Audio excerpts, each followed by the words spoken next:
vabadus.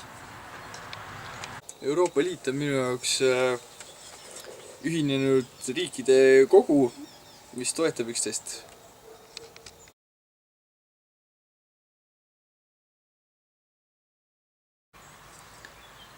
See oli 27, ei, 28.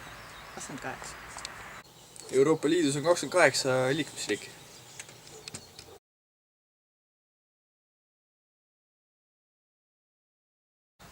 Euroopa söe- ja terase ühendus.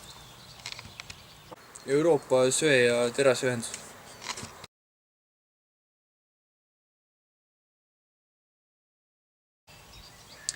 Turvatunde majanduses. Palju euromünte, muud midagi.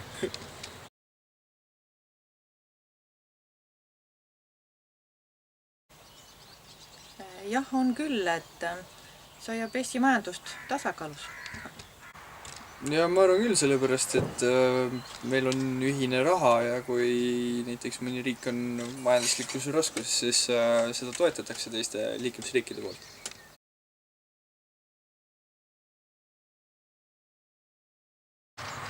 Ma arvan, et väga palju asju oleks teisiti. Euroopa Liidu riigid oleks väga palju ebastabiilsemas seisus.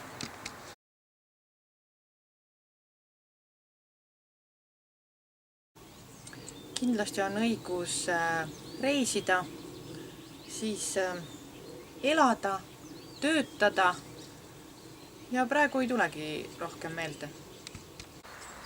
Reisida viisavabalt, elada ja töötada kõigest.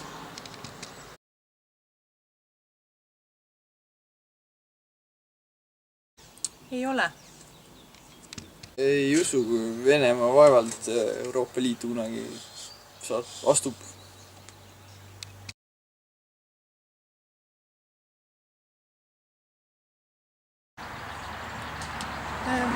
Ei oska ette näha seda kõike. Ajalukku tagasi vaadates, siis kõik liidud on ju lagunenud mingil ajal. Kõik võib võimalik olla. Küsi 20 aasta pärast.